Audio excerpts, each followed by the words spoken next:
ಹೇ guys, welcome again another video. ಈ ವಿಡಿಯೋನಲ್ಲಿ ನೋಡೋಣ GTA ಸಿಟಿ ಫಸ್ಟ್ನ ಯಾವ ರೀತಿ ನಮ್ಮ ಲೋ ಆ್ಯಂಡ್ ಪಿ ಸಿನಲ್ಲಿ ಇನ್ಸ್ಟಾಲೇಷನ್ ಮಾಡೋದು ಅಂತ. ಸೊ ಈ ಗೇಮ್ ಏನಿದೆ ಒಂದು ಲೋ ಆ್ಯಂಡ್ ಪಿ ಸಿನಲ್ಲಿ ಕೂಡ ರನ್ ಆಗುತ್ತೆ. ಇದು ಯಾವುದೇ ಒಂದು ಆಪ್ರೇಟಿಂಗ್ ಸಿಸ್ಟಮ್ ಮೇಲೆ ಕೂಡ ರನ್ ಮಾಡ್ಬೋದು. ನಾನು ಈಗ ವಿಂಡೋಸ್ 10ನಲ್ಲೇ ರನ್ ಮಾಡ್ತಾ ಇದ್ದೀನಿ. ಇನ್ ಕೇಸ್ ನಿಮ್ಮ ಹತ್ರ 7 ಇದ್ದವಪ್ಪ ಅಂದರೆ 8.1 ಇತ್ತು ಅಂದರೆ, ಇಲ್ಲಾಂದರೆ XP-ನಲ್ಲಿ ಯೂಸ್ ಮಾಡ್ತೀನಿ ಅಂದರೆ ಮಾಡ್ಬೋದು. ಸೊ ಇಲ್ಲಿ ಗೇಮ್ನ ರಿಕ್ವೈರ್ಮೆಂಟ್ ಏನಿದೆ, ಡ್ಯುಯಲ್ ಕೋರ್ ಪ್ರೊಸೆಸರ್ ಬೇಕು, ಆಮೇಲೆ ವಿಂಡೋಸ್ 7, 8 ಆಮೇಲೆ ಎನಿ ಆಪ್ರೇಟಿಂಗ್ ಸಿಸ್ಟಮ್ ವಿಂಡೋಸ್ನಲ್ಲಿ ಇರಬೇಕು. ಅದಾದಮೇಲೆ ನಿಮ್ಮ ಹತ್ರ 2 GB ಇಲ್ಲಾಂದರೆ 4 GB ಮಿನಿಮಮ್ ರ್ಯಾಮ್ ಇರಬೇಕು. ಗ್ರಾಫಿಕ್ ಕಾರ್ಡ್ 32 MB ಮಿನಿಮಮ್ ಇರುತ್ತೆ ನಿಮ್ಮ ಹತ್ರ. ಇದು ಲೋ ಆ್ಯಂಡ್ ಪಿ ಸಿ ಇರೋದ್ರಿಂದ ನಿಮ್ಮ ಹತ್ರ ಮಿನಿಮಮ್ 32 MB ವಿಡಿಯೋ ಕಾರ್ಡ್ ಇರುತ್ತೆ, ಅದಕ್ಕಿಂತ ಕಡಿಮೆ ಅಂತೂ ಇರಲ್ಲ. ಡೈರೆಕ್ಟ್ ಎಕ್ಸ್ 9.0 ವರ್ಷನ್ದು ಡ್ರೈವರ್ ಅಪ್ಡೇಟ್ ಇರಬೇಕು. ಸೊ ಅದನ್ನು ನೀವು ತಲೆಗಟ್ಕೋಬೇಡಿ, ನಿಮಗೆ ಅರ್ಥ ಆಗಲಿಲ್ಲ ಅಂದರೆ. ಸೊ ಇದನ್ನು ನೋಡೋಣ ಇನ್ಸ್ಟಾಲೇಷನ್ ಪಾರ್ಟ್ ಯಾವ ರೀತಿ ಇರುತ್ತೆ ಅಂತ. ಇಲ್ಲಿ ನೋಡ್ಬೋದು GTA ಸಿಟಿ ಫೈಲ್ ಇದೆ, ಇದನ್ನು ಎಕ್ಸ್ಟ್ರಾಕ್ಟ್ ಮಾಡ್ಕೋತಾ ಇದ್ದೀನಿ. ಈ ಫೈಲ್ ನಾನು ಡಿಸ್ಕ್ರಿಪ್ಷನ್ ಆಮೇಲೆ ನಮ್ಮ ಟೆಲಿಗ್ರಾಮ್ ಚಾನಲಲ್ಲಿ ಇರುತ್ತೆ, ಅಲ್ಲಿಂದ ಹೋಗ್ಬಿಟ್ಟು ನೀವು ಡೌನ್ಲೋಡ್ ಮಾಡ್ಕೋಬೇಕು ಇದನ್ನು. ಅದಾದಮೇಲೆ ಇದನ್ನು ಎಕ್ಸ್ಟ್ರಾಕ್ಟ್ ಮಾಡ್ಕೊಳ್ಳೋಣ. ಈ ರೀತಿ ಬುಕ್ಸ್ಗಳತ್ತ ಕಾಣ್ತಿದೆಯಲ್ಲ, ಈ ರೀತಿ ಬರ್ತಾ ಇಲ್ಲಪ್ಪ ನಿಮ್ಮ ಹತ್ರ ಅಂದರೆ ನಿಮ್ಮ ಹತ್ರ ವಿನ್ರೋರ್ ಅಪ್ಲಿಕೇಶನ್ ಇಲ್ಲ ಅಂತ, ಅದನ್ನು ಇನ್ಸ್ಟಾಲೇಷನ್ ಮಾಡ್ಕೊಳ್ಳಿ. ಇಲ್ಲಿ ಐ ಬಟನ್ ಕಾಣ್ತಾ ಇದೆಯಲ್ಲ, ಅದರಲ್ಲಿ ಕೊಟ್ಟಿರ್ತೀನಿ. ಸೊ ಇದು ಕಂಪ್ಲೀಟಾಗಿ ಎಕ್ಸ್ಟ್ರಾಕ್ಟ್ ಆಗೋ ಮಟ್ಟ ವೇಟ್ ಮಾಡಬೇಕು. ಎಕ್ಸ್ಟ್ರಾಕ್ಟ್ ಆದಮೇಲೆ ಇದರಲ್ಲಿ ಫೈಲ್ಸ್ ಬರುತ್ತವೆ, ಅದನ್ನು ನಾವು ಏನು ಮಾಡೋಣ, ರನ್ ಮಾಡೋಣ ಅಂತ.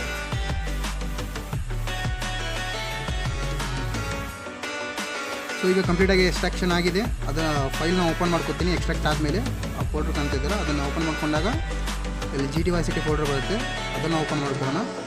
ಇದರಲ್ಲಿ ಕಾಣ್ತಿದೆಯಲ್ಲ ಮೇನ್ ಫೈಲ್ನ, ಅದನ್ನು ನೀವು ಡಬಲ್ ಕ್ಲಿಕ್ ಮಾಡಬೇಕು. ಸೊ ನೀವು ಇದನ್ನು ಡಬಲ್ ಕ್ಲಿಕ್ ಮಾಡಿದಾಗ ಇಲ್ಲಿ ಒಂದು ಪ್ರೊಸೆಸ್ ಎಕ್ಸಿಕ್ಯೂಟ್ ಆಗುತ್ತೆ, ನೋಡ್ಬೋದು ನೀವು. ಈ ರೀತಿ ಲೋಡಿಂಗ್ ಆಗ್ತಾಯಿದೆ. ಸೊ ಇದು ಕಂಪ್ಲೀಟಾಗಿ ಇನ್ಸ್ಟಾಲ್ ಆಗ್ತಾ ಇಲ್ಲ, ಇದು ಫೈಲ್ನ ಚೆಕ್ ಮಾಡ್ತಾ ಇದೆ. ಇಲ್ಲಿ ನೀವು ಲ್ಯಾಂಗ್ವೇಜ್ನ ಚೇಂಜ್ ಮಾಡ್ಕೋಬೋದು. ಕೆಳಗಡೆ ಕಾಣ್ತಿದೆಯಲ್ಲ ಐಕಾನ್ನಲ್ಲಿ ಇಂಗ್ಲೀಷ್ನಿಂದ ಆಮೇಲೆ ರಷ್ಯನ್ ಅಂತ.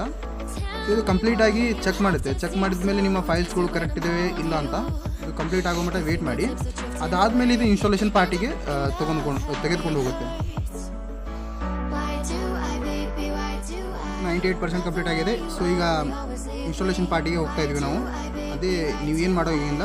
ಸೊ ಈ ರೀತಿ ಇಂಟರ್ಫೇಸ್ ಬರುತ್ತೆ. ಇಲ್ಲಿ ಬಂದುಬಿಟ್ಟು ನೆಕ್ಸ್ಟ್ ಅಂತ ಕ್ಲಿಕ್ ಮಾಡಿ. ನೀವು ಯಾವುದೇ ಒಂದು ಅಪ್ಲಿಕೇಶನ್ ಇನ್ಸ್ಟಾಲ್ ಮಾಡ್ತೀರಲ್ಲ, ಎಲ್ಲ ಡಿಫಾಲ್ಟ್ ಇಟ್ಬಿಟ್ಟು ಇನ್ಸ್ಟಾಲೇಷನ್ ಮಾಡಿ. ಸೊ ಇಲ್ಲಿ ನಿಮಗೆ ಸ್ವಲ್ಪ ಟೈಮ್ ಹಿಡಿಯುತ್ತೆ, ಕಂಪ್ಲೀಟ್ ಆಗೋ ಮಟ್ಟ ವೇಟ್ ಮಾಡಬೇಕು. ಮಿನಿಮಮ್ ಒಂದು 30 ಮಿನಿಟ್ಸ್ ಅಂತೂ ಹಿಡಿಯುತ್ತೆ ಇದು. ಯಾಕಂದರೆ ಇದು ನಿಮ್ಮ ಪರ್ಫಾರ್ಮೆನ್ಸ್ ಆಮೇಲೆ ನಿಮ್ಮ ಸಿಸ್ಟಮ್ ಕಾನ್ಫಿಗರೇಷನ್ ಮೇಲೆ ಡಿಪೆಂಡ್ ಆಗುತ್ತೆ. ನಿಮ್ಮ ಹತ್ರ 4 GB ರ್ಯಾಮ್ ಇತ್ತಪ್ಪ ಅಂದರೆ ಸ್ವಲ್ಪ ಸ್ಪೀಡ್ ಆಗುತ್ತೆ, ಕಡಿಮೆ ಇತ್ತಪ್ಪ ಅಂದರೆ ಸ್ವಲ್ಪ ಸ್ಲೋ ಆಗುತ್ತೆ. ಸೊ ಇದು ಕಂಪ್ಲೀಟ್ ಆಗೋ ಮಟ್ಟ ವೇಟ್ ಮಾಡಿ. 100% ಕಂಪ್ಲೀಟ್ ಆದಮೇಲೆ ನೀವು ನಿಮ್ಮ ಗೇಮ್ ಈಗ ನಿಮ್ಮ ಪಿ ಸಿನಲ್ಲಿ ಇನ್ಸ್ಟಾಲ್ ಆಗಿರುತ್ತೆ. ಸೊ ಈ ವಿಡಿಯೋ ನಾನು ಸ್ಕಿಪ್ ಮಾಡಿದ್ದೀನಿ, ಸ್ವಲ್ಪ ಪಾರ್ಟ್ ಪಾಸ್ ಮಾಡಿಬಿಟ್ಟು ನಾನು ಕಂಟಿನ್ಯೂ ಮಾಡ್ತೀನಿ. ನೋಡ್ಬೋದು ಇಲ್ಲಿ 100% ಕಂಪ್ಲೀಟ್ ಆಗಿದೆ. ಅದಾದಮೇಲೆ ನಾವು ಇಲ್ಲಿ ಲಾಂಚ್ ಅಂತ ಕಾಣ್ತಾ ಇದೆಯಲ್ಲ, ಅದ್ರ ಮೇಲೆ ಕ್ಲಿಕ್ ಮಾಡಿ, ಇಲ್ಲಾಂದರೆ ಫಿನಿಶ್ ಅಂತ ಕಾಣ್ತಾ ಇದೆಯಲ್ಲ, ಅದ್ರ ಮೇಲೆ ಕ್ಲಿಕ್ ಮಾಡಿ. ಸೊ ಈಗ ನಿಮ್ಮ GTA ಸಿಟಿ ಗೇಮ್ ಇದೆ ನಿಮ್ಮ ಪಿ ಸಿನಲ್ಲಿ ಇನ್ಸ್ಟಾಲ್ ಆಗಿದೆ. ಸ್ಟಾರ್ಟ್ ಗೇಮ್ ಅಂತ ನಾನು ಟೈಪ್ ಮಾಡ್ತೀನಿ.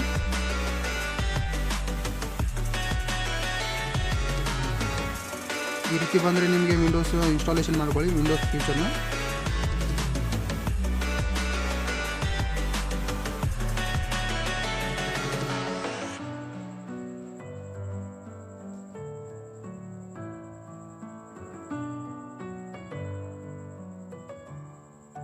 ಓಕೆ, ಇದು ಇನ್ಸ್ಟಾಲೇಷನ್ ಕಂಪ್ಲೀಟ್ ಆಗಿದೆ. ಈಗ ನೋಡ್ಬೋದು ನಿಮ್ಮ GTA ಸಿಟಿ ಗೇಮ್ ನಿಮ್ಮ ಕಂಪ್ಯೂಟರ್ನಲ್ಲಿ ಕಂಪ್ಲೀಟಾಗಿ ಇನ್ಸ್ಟಾಲೇಷನ್ ಆಗಿದೆ.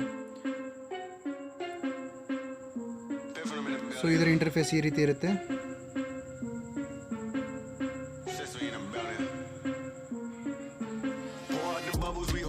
ರಾಕ್ಸ್ಟಾರ್ ಗೇಮ್ಸ್ ಅಂತ ಒಂದು ಬರುತ್ತೆ. ಸೊ ಇಲ್ಲಿಂದ ನೀವು ಗೇಮ್ ಪ್ಲೇ ಮಾಡಿಬಿಟ್ಟು ನೋಡ್ಬೋದು.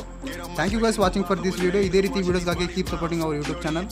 ಆ ವಿಡಿಯೋ ಲೈಕ್ ಆದರೆ ಸಬ್ಸ್ಕ್ರೈಬ್ ಆಮೇಲೆ ಲೈಕ್ ಮಾಡಿ.